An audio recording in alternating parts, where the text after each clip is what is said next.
Yuki bingung dengan sikap aneh ibunya yang tiba-tiba yang berkata untuk jangan meninggalkan dirinya. Yuki bertanya apakah ibunya habis bermimpi buruk dan menggoda ibunya dengan bercanda. Tapi ibu Yuki berkata untuk membiarkannya seperti ini sebentar saja dan bertanya apakah Yuki mau tidur dengannya karena ibu Yuki merasa tenang jika Yuki di sampingnya. Kecemasan serta ketakutan yang dialami ibu Yuki langsung menghilang. Rasa hangat yang dirasakan saat ini menyelimuti hatinya yang sebelumnya ingin menyerah. Sebagai seorang ibu, harusnya dirinya lah yang memberikan kehangatan ini pada anaknya dan berharap semoga bisa tetap seperti ini untuk selamanya. Yuki bertanya apakah ibunya benar-benar baik-baik saja. Orang tua jugalah manusia biasa dan setiap orang tua punya rahasia yang tak ingin diketahui oleh siapapun termasuk anak mereka. Dan saat ini Yuri bertanya ke Yuki apakah ada yang tertinggal dan Yuki hanya bisa mengiyakan kakaknya yang menjadi manja itu. Semua murid menjadi heboh saat ini karena Yuri, gadis yang sangat populer itu bergandengan tangan dengan seorang pria dan Yuki merasa sangat tertekan soal itu. Bahkan ketika Yuki ingin kabur, ia ditahan oleh kakaknya itu. Semenjak kejadian itu, kakaknya menjadi semakin protektif kepada Yuki dan Yuri terasa seperti ingin memberitahukan ke semua orang kalau rumor yang menimpa Yuki itu tidaklah benar. Bahkan seperti terasa sebuah tali yang tak bisa diputuskan di antara mereka. Dan ketika Yuri marah, rasanya seperti menghadapi malaikat kematian. Yuri juga sangat membenci Hinagi karena kelakuannya dulu dan Yuki hanya bisa menerima itu dengan putus asa. Yuri bertanya apakah Yuki menyukai dirinya dan Yuki tentu mengiyakannya dan Yuri bertanya apa yang Yuki sukai dari kakaknya itu. Yuki menjawab sesuatu yang ambigu di mana Yuki menjawab paru-paru tapi terdengar seperti kata hai atau iya. Yuri mendengar itu bertanya apakah Yuki benar-benar menginginkan itu dan Yuki mengiyakannya dengan penuh kebingungan. Kalau begitu, Yuri berkata untuk menunggunya hingga malam tiba. Itu membuat Yuki ketakutan apa jangan-jangan kakaknya akan benar-benar memberikannya paru-paru miliknya dan Yuri berkata kalau ia akan berusaha sebaik mungkin dan tersenyum. Yuki mencoba menghentikan Yuri tapi Yuri tak memperdulikannya. Tak lama setelah itu, senior basketnya mendatangi Yuki karena ingin membicarakan sesuatu dan memaksa Yuki dengan menyeretnya. Yuki menjadi kesal karena ia tak bisa mendapatkan kedamaian di sekolah ini. Akhirnya Yuki bisa kabur dan masuk ke kelas. Koki bingung kenapa Yuki bisa setelat itu. Itu karena Yuki memarahi senior basketnya karena sesuatu yang tak masuk akal. Koki pun bingung padahal ini masih pagi. Hinagi berkata kalau Yuki pasti mengatakan sesuatu yang tak masuk akal lagi dan apa jangan-jangan akan terjadi badai hari ini. Yuki pun merasa tersinggung dan memanggil Hinagi. Hinagi menyadari kesalahannya dan meminta maaf karena ia tak bermaksud seperti itu. Tapi Yuki tersinggung karena cuaca hari ini berawan dan cerah, tak mungkin ada badai, yang membuat Hinagi bingung meresponnya. Tak lama setelah itu, ibu guru datang ke kelas. Dengan reputasi Yuki yang buruk, seharusnya ia akan dibenci oleh seluruh sekolah. Tapi itu tak berhasil karena Yuri dan Hinagi membantu untuk meluruskannya. Itu kesalahan Yuki karena tak begitu teliti dan ambisinya untuk dibenci satu sekolah pun gagal. Koki memanggil Yuki dan berkata kalau turnamen akan segera dimulai dan bingung apa yang harus dilakukan. Karena begitu bersemangatnya Koki. Yuki menjadi kesal karena tak hanya seniornya saja, tapi Koki juga ikut-ikutan bersemangat seperti ini. Tapi bukan itu yang terpenting. Klub basket sekolah ini sangatlah lemah dan Yuki yakin kalau mereka akan kalah di babak pertama. Tapi tujuan mereka saat ini hanyalah membantu Himura Senpai berhasil mendapatkan cintanya seperti yang dikatakan sebelumnya. Juga alasan Yuki kembali bermain basket hanya karena rasa egois untuk menjawab tekad Hinagi dan Shiori yang tulus padanya, di mana mereka berdua ingin berubah. Jika Yuki yang dulu, pasti dirinya akan senang ketika ia mengetahui kedua gadis ini begitu mencintai Yuki. Tapi sekarang ia tak bisa merasakan perasaan itu lagi dan Yuki ingin merasakan jatuh cinta sekali lagi. Dan Yuki mengambil pilihan ini agar mendapatkan keadaan normal itu lagi. Dan ada perbedaan yang jelas antara Yuki dan Koki dan yang lainnya. Yuki melihat Shiori yang duduk di sana dan menjadi bersemangat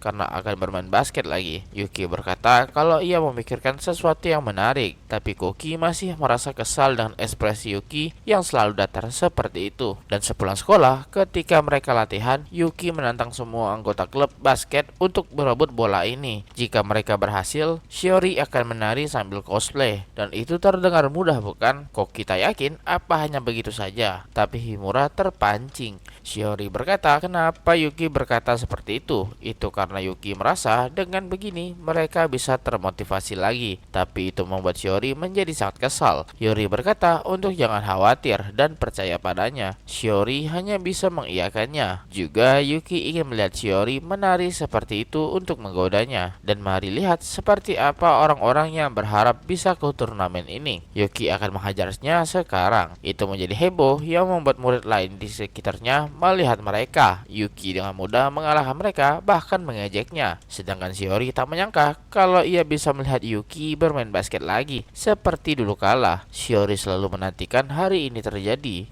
tapi ia sadar kalau ia tak berhak meminta hal itu dan hanya bisa mengikuti Yuki hingga sampai hari ini. Dan Shiori merasa kalau ini adalah kesempatan yang selama ini ia tunggu-tunggu. Yang penting adalah berhasil merebut bola, tapi yang ingin Yuki sampaikan adalah cara bagaimana mereka bisa menerima hasil akhirnya, meskipun itu sangat menyakitkan. Yuki berkata ke Shiori untuk menyemangati orang-orang yang menyedihkan itu di sana dan berkata lemah kepada mereka semua. Tapi Shiori merasa itu lebih ke provokasi. Yuki memaksa dan Shiori terpaksa melakukannya, bahkan memaksa Shiori untuk bersikap lebih nakal. Tapi itu membuat Yuki kecewa karena tak sesuai ekspektasinya.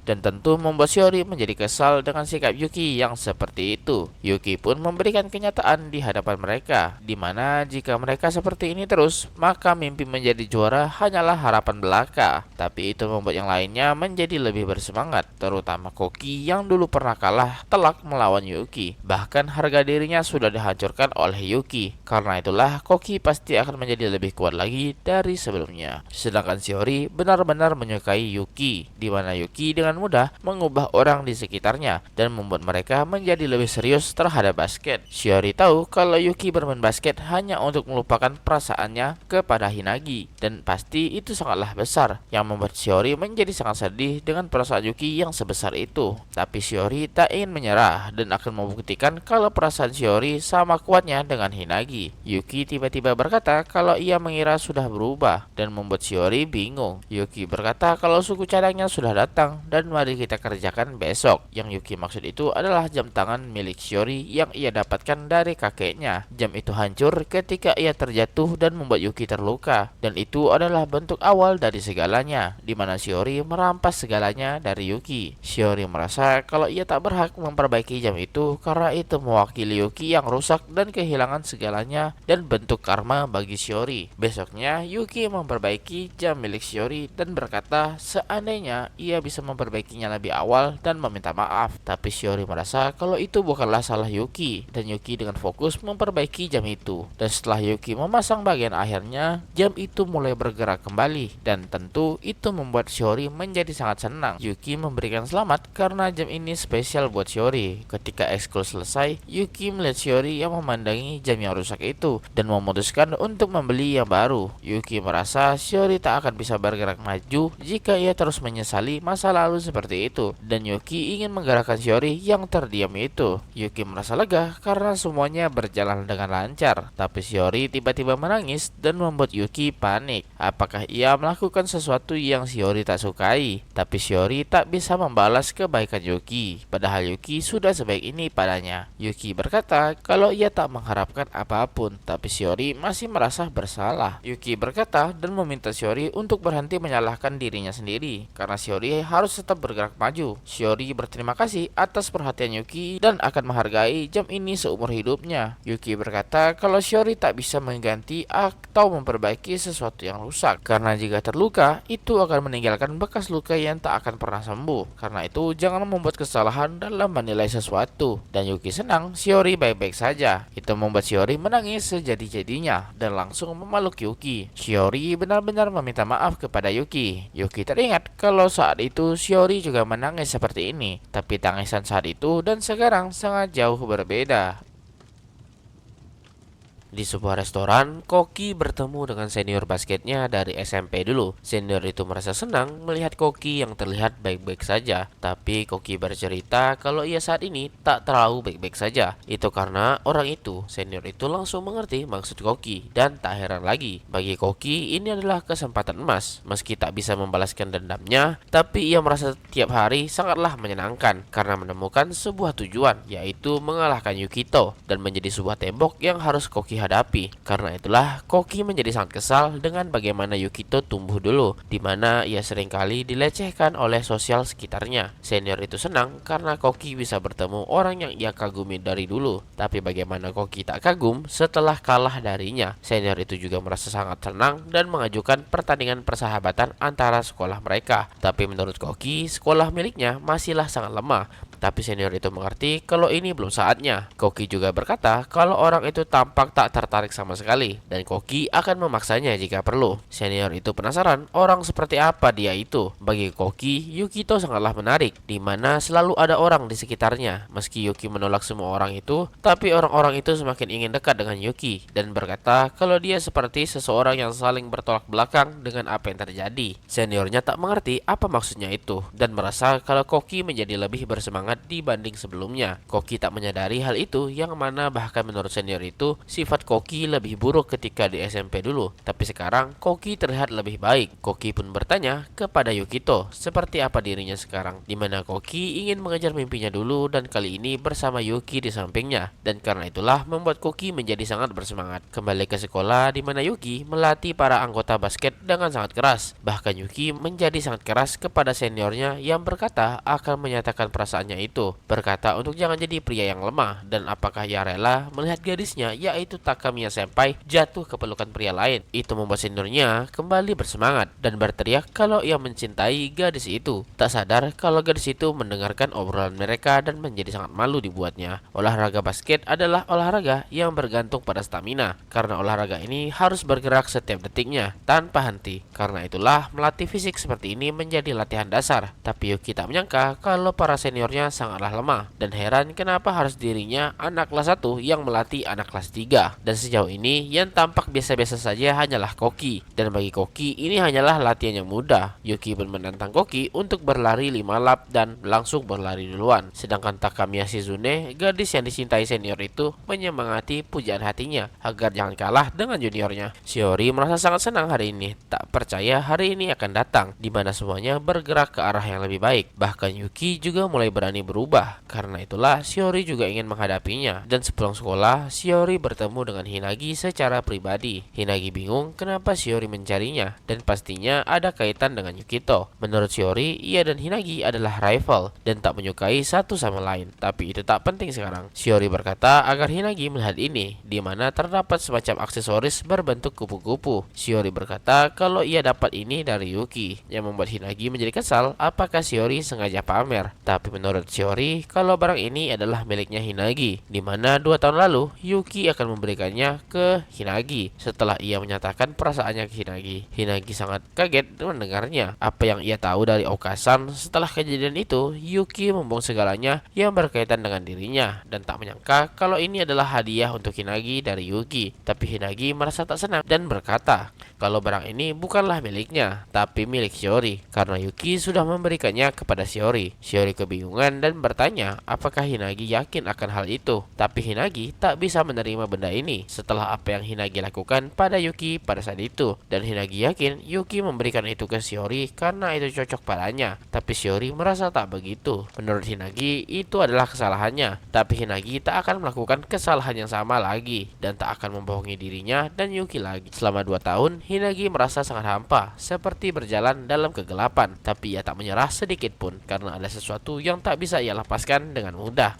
Karena itu, sekali lagi Hinagi akan menyampaikannya dengan tulus kepadanya dan berkata kalau ia akan membuat Yukito melihatnya lagi seperti dulu. Dan kali ini tekad Hinagi sudah sangat bulat. Mendengar itu, membuat Shiori juga tak mau kalah dan wajahnya sangat optimis. Hinagi berkata kalau mulai saat ini dirinya dan Shiori adalah rival, tapi Shiori merasa terlalu banyak rivalnya saat ini. Shiori juga bertanya apakah dirinya bisa berteman dengan Hinagi, tapi Hinagi bertanya apakah itu akan jadi masalah. Tapi Shiori hanya ingin bertanya berteman dengan Hinagi. Hinagi dengan tulus menerima permintaan itu dan mulai saat ini jadilah rival yang adil dan jujur. Tapi dalam hati mereka bertanya-tanya, jika Yuki memilih salah satu di antara mereka, apakah mereka bisa menerimanya? Dan pastinya itu sangatlah sulit. Tapi bagi Hinagi, ini pertama kalinya ia mendapatkan seseorang yang bisa ia sebut sebagai teman. Keesokannya di hari libur, di mana yang lainnya berkumpul, termasuk Shiori dan Hinagi yang mencuri perhatian karena begitu cantiknya mereka dan merasa ini sangatlah aneh. Tapi Koki tak heran karena hari ini adalah hari untuk membuat Yuki kembali ceria lagi. Karena itulah mereka semua berkumpul. Meskipun Yuki tak terlalu menantikannya, tapi mereka berharap Yuki bisa sedikit lebih ceria setelah hari ini. Tapi mereka bingung di mana Yuki sekarang, dan Koki bercanda soal apakah semuanya akan berjalan lancar atau tidak hari ini. Tapi tiba-tiba Koki menerima sebuah telepon. Ketika Koki mengangkatnya, Koki menjadi sangat kaget dan suaranya terdengar sangat panik. Ia bertanya apakah Yuki baik-baik saja, apakah terluka atau semacamnya, dan menjadi semakin syok ketika mendengar Yuki berada di kantor polisi sekarang. Orang-orang yang mendengar itu juga menjadi sangat kaget. Koki tak heran, tapi mau bagaimana lagi? Teman-temannya bertanya apa yang terjadi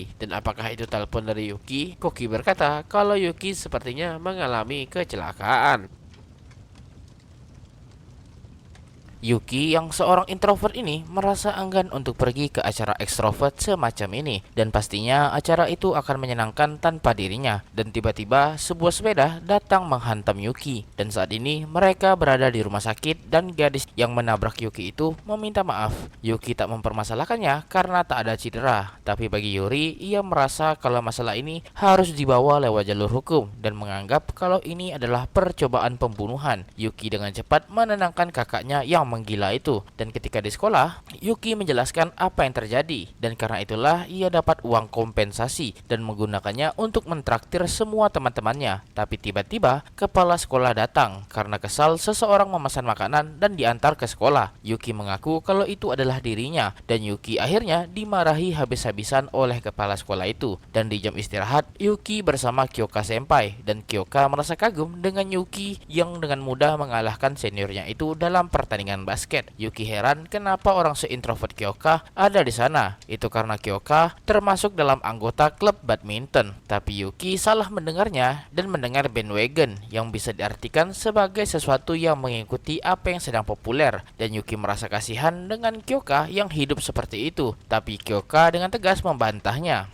Dan Yuki kembali fokus ke roti yang ia makan dan tak peduli lagi dengan Kyoka, yang membuat Kyoka menjadi geram. Kyoka meminta Yuki untuk percaya padanya. Juga karena Yuki, Kyoka dianggap sebagai dewi keberuntungan oleh semua orang juga. Mendengar itu, Yuki memikirkan satu ide dan mengambil uang receh. Uang itu ia berikan ke Kyoka sebagai persembahan yang membuat Kyoka bingung apa yang Yuki lakukan. Yuki berkata kalau ia sedang meminta berkah dari Kyoka dan membuat Kyoka marah. Kyoka bercerita soal kesan dirinya yang mulai berubah di sekitarnya dan banyak orang yang mulai berinteraksi dengannya. Kyoka merasa tak masalah soal itu, meskipun sedikit menyebalkan. Yuki mengerti dan mungkin karena itulah Kyoka selalu di sini karena tak menyukainya. Tapi Kyoka berkata bukan berarti ia tak menyukainya, tapi ia merasa pasti itu sulit bagi Yuki sekarang karena ia sering mendengar rumor buruk soal Yuki dari orang lain, dan itu membuat Kyoka menjadi kesal dibuatnya. Tapi Yuki tak heran jika sudah seheboh itu, dan Yuki merasa wajar jika orang bereaksi seperti itu dan bercanda kalau yang aneh itu pasti Kyoka. Tapi Kyoka menjadi kesal karena ia berada di pihak Yuki, dan Kyoka masih tak senang terus-terusan dipanggil Dewi seperti itu. Yuki bercanda dan berkata kalau ia ingin memiliki sebuah berkah. Kyoka yang kesal itu berkata kalau begitu ia akan memberikan serangan pamungkas kepada Yuki dan membuat Yuki mati dalam sekali serang. Tapi Yuki bangkit dari kematian. Terlepas dari bercandanya, Kyoka merasa Yuki tak pernah melakukan hal yang buruk kepada orang-orang yang berkata buruk kepadanya dan merasa itu adalah hal yang luar biasa. Tapi Kyoka masih saja kesal dengan Yuki yang selalu dipermainkan olehnya. Tapi Yuki berkata kalau ia menghormati Kyoka dan berkata yang aneh yang membuat Kyoka tak heran dibuatnya. Kyoka juga bertanya apakah orang tua Yuki akan datang ke sekolah nanti, yang membuat Yuki menjadi gugup dibuatnya. Padahal Yuki tak melakukan apapun, tapi ia sudah panik dibuatnya. Tapi bukan itu maksud Kyoka. Yang Kyoka maksud dimaksud adalah hari pengamatan orang tua. Dan sekarang di kelas, Bu Guru menjelaskan soal orang tua yang akan datang ke sekolah bulan depan dan harus mengisi formulir yang telah dibagikan. Juga Bu Guru menegaskan agar semua murid wajib ikut termasuk Yuki. Bu Guru punya kabar baik dan kabar buruk hari ini, di mana para petinggi juga akan datang dan kelas ini akan didatangi oleh mereka semua dan bertanya-tanya kenapa bisa begitu, dan Yuki pasti tahu jawabannya. Yuki bercanda dan berkata itu pasti karena Bu Guru yang cantik dan pintar, tapi Bu Guru itu berkata kalau itu sudah pasti. Mendengar itu membuat Yuki ingin melarikan diri, tapi ditahan oleh gurunya. Yuki bertanya apa kabar baiknya. Kabar baiknya kelas mereka yang terpilih untuk diinspeksi nanti, dan kabar buruknya gurunya juga akan diinspeksi juga. Yuki pun berkata, kena deh, dan lanjut pulang. Tapi Bu Guru menjadi kesal karena ini belum selesai. Itu karena dalam tes sebelumnya, kelas mereka mendapatkan hasil yang sangat luar biasa, dan karena itulah mereka bisa terpilih. Tapi mereka bingung apa yang harus mereka lakukan. Bu Guru berkata, hanya ada satu hal yang bisa mereka lakukan, yaitu memastikan Yuki tak melakukan sesuatu yang aneh lagi ke depannya. Semua orang di kelas mengerti maksudnya, dan Yuki juga berkata kalau itu ada benarnya. Tapi Koki kesal, kenapa Yuki juga mengerti, padahal dialah sumber masalahnya. Koki juga heran, meski mereka sudah SMA, masih ada saja kegiatan semacam ini, dan bertanya bagaimana dengan keluarga Yuki. Yuki berkata kalau ibunya sangat sibuk. Juga apakah orang tua juga akan datang di acara SMA? Menurut Yuki, ibunya hanya pernah datang 2 kali di acara semacam ini, dan biasanya digantikan oleh bibinya atau adik ibunya yaitu Seka. Tapi seharusnya di SMA seperti ini tak perlu datang lagi. Menurut Sakurai, acara semacam ini masih berguna ketika di SMP, tapi di SMA rasanya kurang cocok. Yuki kagum dengan kemampuan Sakurai yang bisa bergabung ke dalam obrolan senatural itu. Juga Sakurai berkata kalau orang tuanya sendiri yang tak datang rasanya memalukan, dan Koki juga setuju soal itu. Tapi temannya berkata kalau sekolah unggulan seperti ini biasanya orang tua akan datang, yang membuat Sakurai menjadi kesal karena dibuat malu. Hinagi juga berkata kalau ibunya Akane juga akan datang ke sekolah dan ingin berterima kasih ke Yuki. Yuki bingung apa maksudnya itu.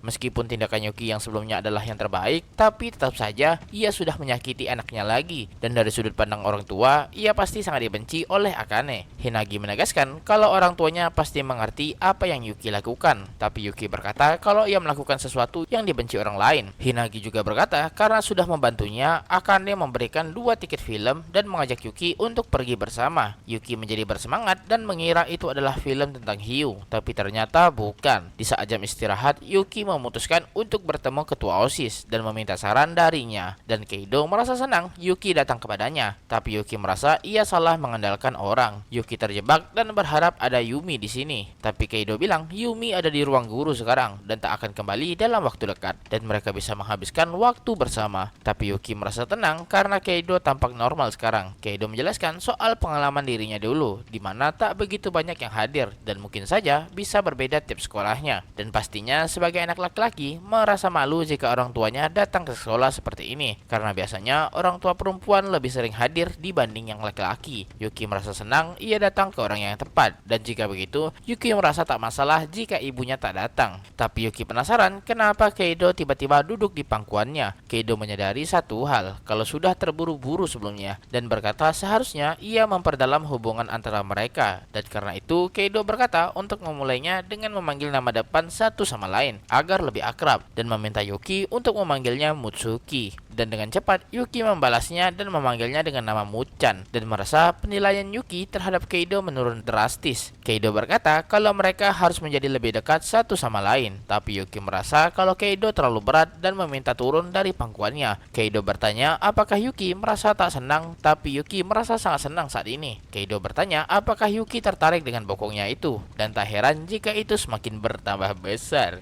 Keido menggoda Yuki dan berkata kalau tubuhnya sangat cocok untuk melahirkan, tapi Yuki merasa kesal dengan informasi semacam itu. Keido juga berkata kalau Yuki bisa berbagi rahasia dengannya, dan Keido yakin Yuki tak mungkin melakukan sesuatu tanpa alasan. Ini berkaitan soal masalah Hinagi sebelumnya, dan Keido bingung entah kenapa Yuki bisa menjadi pelakunya, dan meminta Yuki untuk menjelaskannya ke Keido kenapa itu bisa terjadi. Keido bersumpah akan selalu membela Yuki apapun yang terjadi, dan meminta sejujurnya ke Keido. Tapi Yuki berkata kalau dirinya hanyalah seorang sampah. Dalam hati hati Yuki, ia tak perlu menjelaskan semua. Tapi itu membuat Keido menjadi kesal dengan perkataan Yuki yang semacam itu. Dan tiba-tiba Yumi kembali dari ruang guru dan kaget melihat Yuki dan Keido yang sekarang. Yuki dengan cepat meminta tolong ke Yumi, tapi itu membuat Keido menjadi kesal dengan tingkah laku Yuki barusan. Tak lama setelah itu, Yuki sedang berada di stasiun menunggu seseorang, dan itu adalah Hinagi yang datang, di mana mereka akan menonton film bersama seperti yang sudah dijanjikan sebelumnya. Yuki yang melihat Hinagi berkata kalau ia tak mengenal gadis secantik Hinagi sebelumnya dan mungkin salah orang. Tapi itu hanyalah candaan saja yang membuat Hinagi kesal. Yuki begitu kaget gadis cantik menyapanya dan merasa kalau Hinagi sangat luar biasa. Hinagi berusaha sebaik mungkin hari ini dan bertanya apakah cocok. Tapi Yuki meminta Hinagi melakukan beberapa pose dan merasa terhormat bisa melihat sesuatu yang imut semacam ini. Hinagi teringat kalau sedari dulu Yuki selalu memujinya, tapi Hinagi malah tak bisa jujur terhadap Yuki dan merasa seperti orang yang bodoh. Yuki merasa kalau Hinagi sudah mulai berubah dan Hinagi merasa senang mengetahuinya. Hinagi juga meminta untuk bergandengan tangan karena hari ini adalah hari di mana mereka berkencan. Yuki dengan rasa takut mencoba meraih tangan itu, tapi disambut oleh Hinagi dan Hinagi merasa senang karena ini adalah sesuatu yang ia dambakan sejak dulu. Padahal hal itu sangat dekat padanya, tapi ia telat menyadari hal itu dan malah melukai Yuki. Karena itulah ia sekali lagi meminta maaf. Tapi Yuki masih tak bisa mengingat perasaan sukanya terhadap Hinagi di masa lalu. Dan jika ia tak bisa merasakan perasaan itu lagi, ia tak bisa menjawab perasaan siapapun. Dan merasa kalau dirinya begitu kejam karena tak menjawab perasaan orang-orang yang menunggu jawabannya. Dan bingung bagaimana ia harus menanggapi Hinagi sekarang. Seusai menonton, Hinagi merasa senang dengan filmnya dan kembali bercerita soal adegan-adegan di film itu. Hinagi bertanya apakah Yuki masih ada waktu, tapi Yuki merasa sangat cukup untuk hari ini. Yang membuat Hinagi merasa sedih. Itu karena Hinagi merasa ingin sedikit lebih lama lagi bersama Yuki. Yuki pun mau tak mau mengikuti keinginan Hinagi dan menarik tangannya. Hinagi kebingungan apa yang dilakukan Yuki, tapi Yuki berkata kalau ini adalah hukuman untuk Hinagi, yang membuat Hinagi merasa sangat senang dan merasa ini bukanlah waktu yang tepat untuk hal semacam itu, di mana Yuki membawa Hinagi ke taman bunga. Hinagi kaget lihat ada bunga hydrangea di sana, tapi merasa kecewa karena tak sesuai ekspektasinya. Hinagi sadar arti dari bunga ini adalah keangkuhan, ketidaksetiaan, dan dingin. Sangat cocok sekali untuk Hinagi, tapi bukan itu maksud Yuki. Yuki menceritakan sebuah kisah di mana ada seseorang yang menderita karena hutang dan berhasil melunasinya, dan penglihatannya menjadi luas setelah itu. Maksud dari Yuki adalah agar Hinagi tak mempersempit pandangannya. Banyak hal yang luar biasa yang bisa saja Hinagi lewatkan karena berpandangan sempit seperti itu. Seperti pasangan di sana yang sedang berciuman dan membuat Hinagi kesal. Yuki merasa kalau sepanjang hari Hinagi seperti merasa bersalah dan memperhatikan dirinya. Ia tak terlihat menikmati hari ini dan tertahan akan sesuatu. Dan Yuki takut kalau seperti ini Hinagi akan kehilangan sesuatu. Karena mereka sudah SMA, Yuki berharap Hinagi bisa menikmati waktunya. Tapi Hinagi merasa tak bisa sama sekali. Karena jika ia melakukan itu dan jika ia tak mengejar Yuki lagi, ia tak akan menghancurkan hidupnya Yukito. Tapi Yuki tak peduli soal itu dan Hinagi masih tak menerimanya. Yuki berkata jika suatu hari nanti Yuki membutuhkan pertolongan, ia berharap Hinagi dapat membantunya. Hinagi yang mendengar itu menjawab dengan cepat kalau ia akan menolong Yuki apapun yang terjadi. Jika Yuki menghadapi masalah, Yuki bisa bergantung kepada Hinagi dan Hinagi merasa senang Yuki mau bergantung padanya. Menurut Yuki, makna bunga hydrangea yang lain adalah wanita yang ceria dan itu sangat cocok untuk Hinagi. Tapi Hinagi ingin membenarkan satu hal. Pertemuan yang indah sudah lama terjadi. Itu di mana ketika mereka masih kecil dan bertemu di taman. Itu adalah kenangan terindah bagi Hinagi dan tak akan pernah tergantikan. Dan Yuki setuju soal itu. Yuki berjanji kalau ia tak akan melakukan hal bodoh lagi dan perasaan yang telah lama ia buang dan hilang. Yuki berharap suatu hari nanti ia mendapatkannya kembali. Setelah itu di taman mereka menemukan penjual ubi kukus dan membelinya untuk mengganjal perut mereka. Tapi bagi Hinagi ini sangatlah aneh makan ubi kukus di musim seperti sekarang. Tapi ubi kukus itu terasa sangat enak. Yuki menyadari sesuatu dan meminta maaf kepada Hinagi yang membuat Hinagi kebingungan. Yuki berharap agar Hinagi tetap tenang. Tapi tak peduli seberapa baunya kentut Hinagi, Yuki berjanji kalau ia tak akan memperdulikan baunya. Tapi itu membuat Hinagi merasa sangat kesal dan merasa kalau Yuki benar-benar bodoh. Tapi Hinagi sangat menyukai Yuki yang seperti itu. Yuki saat ini berada di sebuah kampus dan seseorang memanggilnya. Itu adalah Ninomiya Mio. Yuki berterima kasih atas bantuan Mio soal masalah di kereta sebelumnya. Tapi Mio merasa ia sudah ditolong Yuki soal kursi yang ia berikan. Dan Yuki bertanya ada masalah apa kali ini. Mio dengan gugup meminta tolong Yuki untuk menjadi pacarnya. Malam harinya, gadis yang menabrak Yuki itu masih saja merasa bersalah. Ia menjadi sangat khawatir apakah pria yang ia tabrak sebelumnya baik-baik saja. Ia menjadi sangat ketakutan dan perasaan ini baru pertama kali ia rasakan dan berdoa semoga pria itu baik-baik saja. Saat itu, anak laki-laki itu terlihat tak terluka serius dan berakhir dengan damai. Tapi apa yang telah ia lakukan itu tidak termaafkan dan bisa saja seseorang mati dibuatnya. Tapi yang terpenting adalah ia tak bisa memaafkan dirinya karena sudah melakukan kecerobohan semacam itu. Gadis bernama Tristi itu disambut oleh teman-teman yang sudah menunggunya di sebuah bar. Tristi meminta maaf karena datang terlambat, tapi semua pria tampak semangat menunggunya. Tristi merasa tak nyaman dibuatnya. Ketika ia berjalan masuk, ia menyadari seseorang di sana. Ketika Yuki sedang berbicara dengan Mio, tiba-tiba sebuah opai besar datang menghampiri.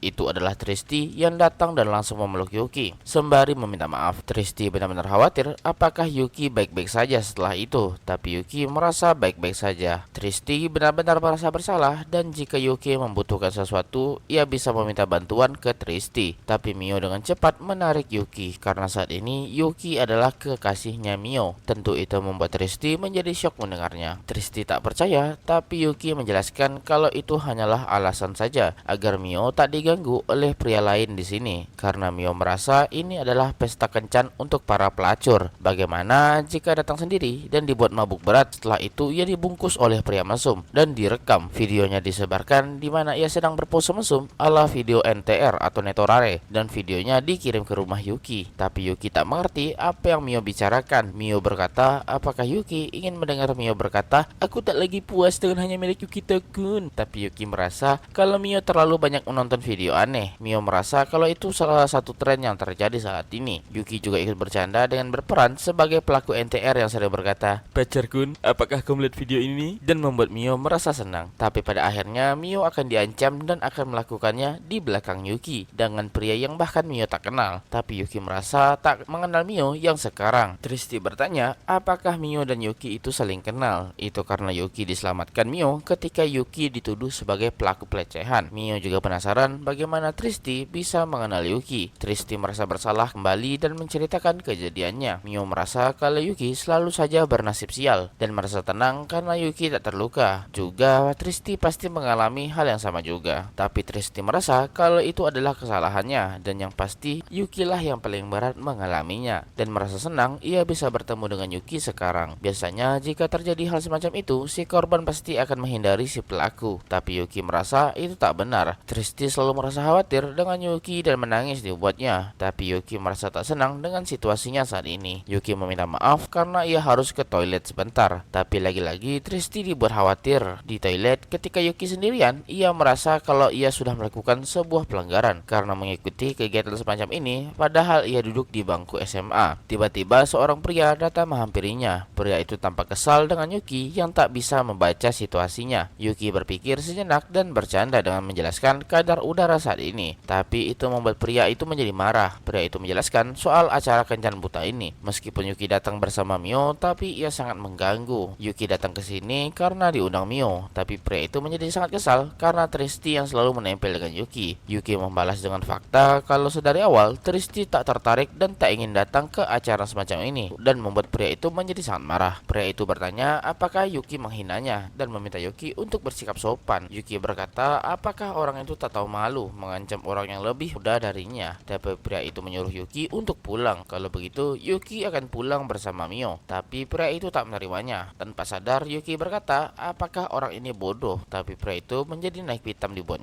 Yuki bingung entah kenapa pria itu tiba-tiba marah padanya. Bukannya takut, Yuki tak merasakan apapun darinya. Yuki menepis tangan itu dan berkata kalau Mio lah yang memutuskannya. Pria itu berkata kalau Yuki bisa pulang sendiri. Tapi Yuki tetap kekeh berkata kalau Mio yang yang membawanya kini dan keluar dari toilet. Di luar, Yuki disambut oleh Mio dan Tristi, tapi yang ada adalah Yuki mengadu kalau ia terlibat masalah. Itu membuat Tristi kesal dan bertanya siapa itu. Yuki menunjuk orang yang dimaksud dan membuat Tristi menjadi marah besar dibuatnya. Tapi pria itu berkata kalau ia tak melakukan apapun ke Yuki. Mendengar itu membuat Mio menjadi sangat kesal dan marah dibuatnya dan memutuskan pulang. Tapi Yuki menahan Mio yang ingin pulang. Yuki bertanya bukankah para pria ini berasal dari klub basket dan mengajak mereka bertanding basket dengan Yuki dan berkata kalau mereka tak mungkin kabur melarikan diri, bukan? Itu membuat pria itu menjadi sangat kesal dibuatnya. Ini semua demi klub basket sekolahnya karena sebentar lagi akan ada turnamen. Meskipun mereka sering berlatih, tapi mereka perlu pertandingan yang nyata. Juga mereka dilarang melakukan pertandingan dari sekolah dan harus melakukannya secara diam-diam. Dan Yuki akan menghancurkan mereka semua saat itu.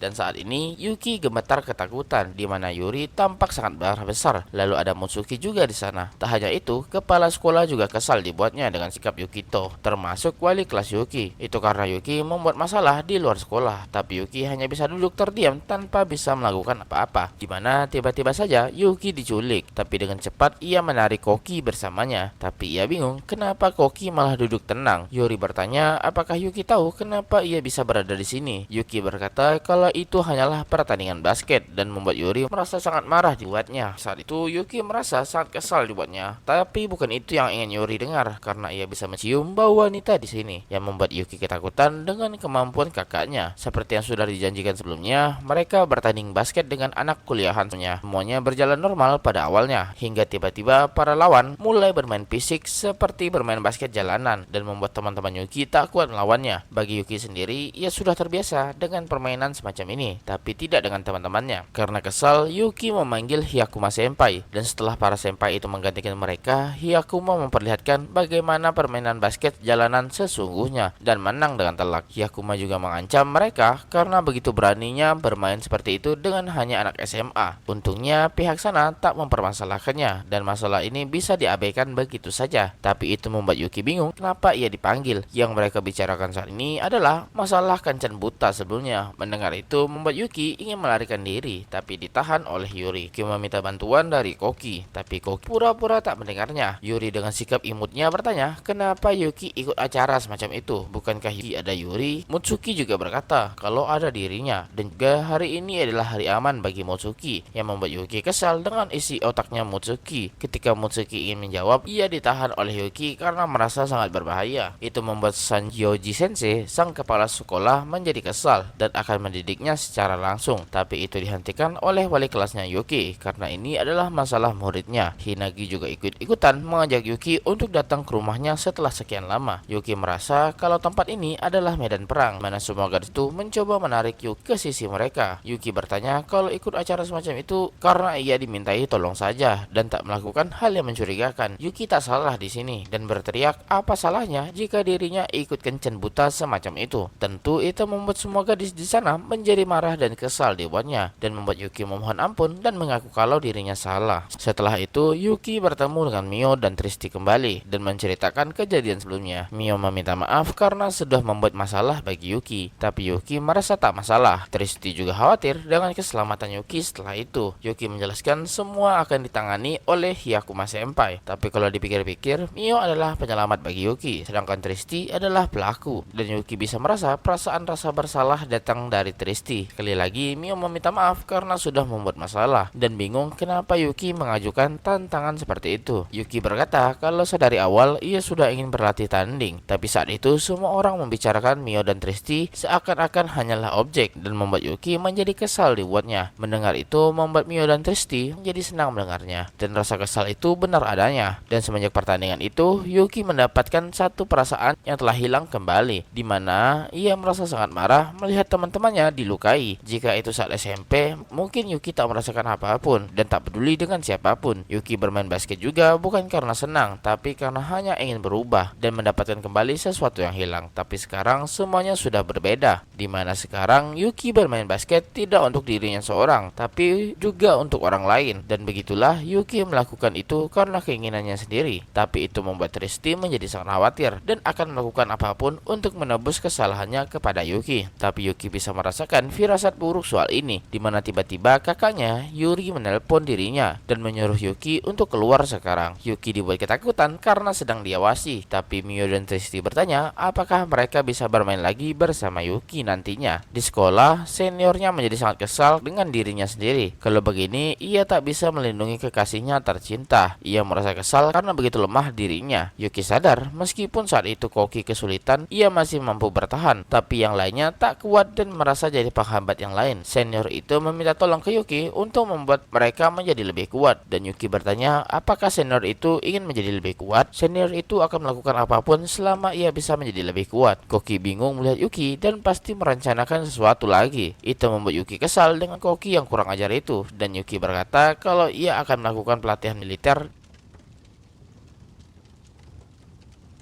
Di masa kecil, Yuki melihat sebuah festival dan ibu Yuki merasa itu sangat menarik dan mengajak Yuki dan Yuri pergi ke festival itu bersama-sama. Mendengar itu membuat Yuki merasa senang dibuatnya dan mengangguk.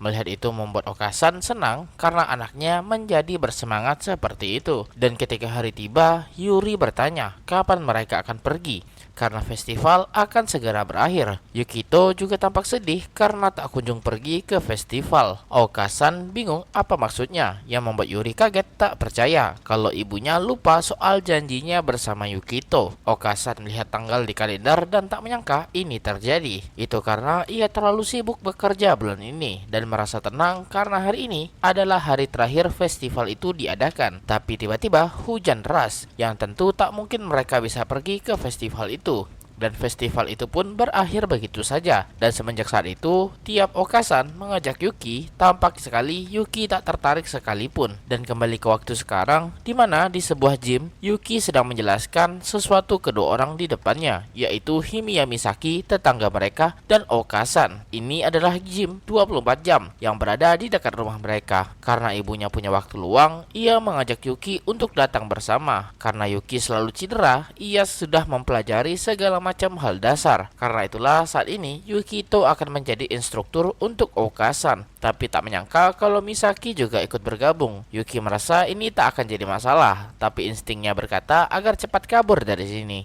Di mana Misaki dan Okasan melihat Yuki dengan penuh harapan seperti itu. Karena Okasan bekerja duduk seharian, maka Yuki khawatir kalau pundaknya akan menjadi kaku dan bertanya apakah Misaki mempunyai semacam keluhan. Misaki berkata kalau ia mempunyai masalah soal sirkulasi darah. Maka dari itu Yuki memulainya dengan pemanasan sembari duduk. Itu akan membantu mereka dalam menghilangkan rasa kecemasan mereka. Saat ini Yukito adalah seorang instruktur yoga, di mana Okasan akan berfokus bagian atas badannya dan Misaki akan berfokus di bagian bawah badannya. Dan Yuki menyebutnya sebagai Manipura Cakra. Pertama-tama melakukan pose kucing agar bisa mengurangi kekakuan bahu. Okasan mencoba sombong dengan berkata, mungkin karena payudaranya yang besar yang membuat bahunya menjadi kaku. Tapi Misaki juga berkata kalau ia mengerti, sembari memamerkan payudaranya ke Yuki. Tentu itu membuat Okasan kesal apa yang dilakukan Misaki ke anaknya. Yuki pun kesal karena mereka bertengkar dan tak mengikuti pose yang disarankan. Selanjutnya Yuki mengajari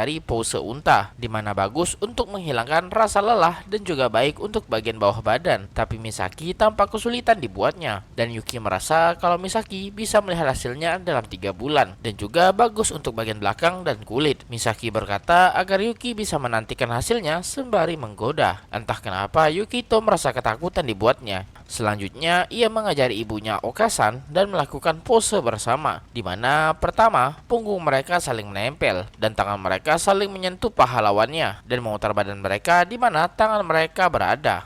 Okasan merasa ini sangatlah menyenangkan, di mana bagian punggungnya merasa ditekan Yuki dan merasa nyaman dibuatnya. Misaki yang melihat itu juga ingin melakukan bersama Yuki, tapi Yuki merasa ini bisa dilakukan sendirian. Misaki dengan tegas mengajak Yuki untuk melakukannya bersama, tapi Yuki merasa tak nyaman jika harus bersentuhan dengan Misaki. Tapi Misaki tak terima akan ketidakadilan di sini. Itu bukanlah masalah karena ini adalah tempat fitness. Okasan merasa kesal karena waktunya bersama Yuki tidaklah cukup, dan Yuki bingung kenapa mereka berdua saling bersaing seperti ini. Dan Yuki saat ini merasa kesal karena harusnya bukan seperti ini. Itu karena harusnya Misaki yang menekuk badannya, bukan Yuki. Tapi Misaki mencoba menggoda Yuki dengan buah dadanya yang besar itu. dan bertanya bagaimana rasanya. Yuki merasa sangat senang dibuatnya, yang membuat Okasan menjadi kesal dengan tingkah laku Misaki barusan. Karena panik, Okasan juga mulai ikut-ikutan menggoda Yuki dengan menggunakan buah dadanya juga. Tapi Yuki merasa kalau ibunya sangat berat, tapi itu bagus karena artinya ibunya tak terlalu kurus dan sehat. Tapi itu membuat Okasan syok karena ia menjadi gendut. Okasan tak menyangka anaknya mulai memasuki masa pemberontakan seperti ini. Dan Misaki berkata kalau sebaiknya Yuki tak berkata seperti itu ke seorang wanita. Meskipun Okasan naik berat badan, tak seharusnya Yuki berkata seperti itu. Melihat itu, Yuki mencoba melarikan diri. Misaki pun mengusir Okasan karena ini adalah gilirannya bersama Yuki. Tapi Okasan dengan tegas menolaknya dan membuat mereka saling bertengkar satu sama lain. Itu membuat Yuki kesal karena sedari tadi tak ada yang mendengarkannya. Setelah itu, Yuki tampak sangat kelelahan menghadapi kedua ibu-ibu tak dewasa itu. Okasan meminta maaf karena malah ikut-ikutan juga dan merasa ia akan serius lain kali. Dan juga Okasan memesan parfait yang manis yang membuat Yuki kaget. Kenapa ibunya tahu? Mendengar itu membuat Okasan merasa bersalah karena tentu saja ia tahu sebagai seorang ibu. Hanya itu yang Okasan tahu soal Yuki dan merasa ia adalah seorang ibu yang buruk. Tapi Yukito berkata kalau itu adalah salahnya karena tak pernah menceritakan apapun yang membuat Okasan merasa semakin bersalah dan berkata kalau Yuki bisa mengatakan apapun kepadanya seperti apa yang terjadi di sekolah atau sesuatu yang membuat Yuki tertarik atau hal kecil apapun. Okasan ingin mendengarnya karena Okasan ingin benar-benar mengenal anaknya.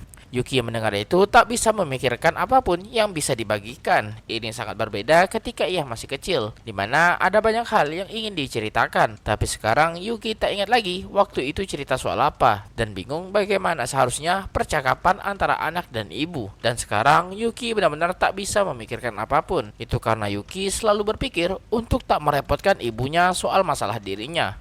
Yuki tanpa sadar berkata, kenapa harus sekarang? Tapi itu ia hentikan dan berkata kalau Okasan tak perlu memaksakan dirinya. Tak lama setelah itu, parfait pesanan Yuki pun datang. Dan Yuki merasa ia tak bisa menambah masalah lagi ke ibunya. Ia merasa kehidupannya saat ini baik-baik saja dan merasa sangat puas. Dan jika meminta lebih dari ini merupakan tindakan yang egois. Yuki pun menyuapkan parfait itu ke ibunya, tapi tampaknya Okasan sangat kecewa dan sedih. Padahal beberapa saat yang lalu Okasan tampak sangat senang. Yuki sudah memilih pilihan yang benar, tapi berakhir seperti ini dan merasa apakah tak masalah bagi Yuki untuk berada di sini. Ini terkesan Yuki yang membuat masalah. Setelah itu mereka pulang bersama. Okasan dengan cepat bertanya apa ada yang ingin Yuki lakukan di akhir minggu dan mengajaknya pergi bersama. Tapi Yuki sekali lagi berkata kalau ibunya tak perlu memaksakan dirinya dan bisa istirahat saja di rumah dan pergi mandi. Yuki yang pergi merasa kalau ia lagi-lagi membuat ibunya khawatir. Sebenarnya akhir minggu ini ada acara reunian kelas ibunya dan Yuki ingin agar ibunya bisa menikmati acara itu nanti. Okasan tampak kecewa dengan dirinya sendiri dan Yuri yang muncul berkata kalau ibunya menuai apa yang ditanam. Okasan merasa tak seperti dirinya. Yuri berhasil memperbaiki hubungannya dengan Yuki meskipun Okasan berpikir kalau itu sangatlah mustahil. Tapi Yuri benar-benar berhasil mengatasinya dan Okasan ingin itu juga terjadi padanya. Yuri menjelaskan soal acara orang tua yang akan datang ke sekolah nanti dan tampaknya Yuki akan meminta tolong ke bibinya yaitu Setsuka lagi. Dan Yuri paham kenapa Yuki tak membicarakan ini dengan ibunya. Itu karena mungkin saja Yuki tak ingin ibunya sendiri yang datang. Okasan pun mengerti dan merasa waktu berlalu begitu cepat.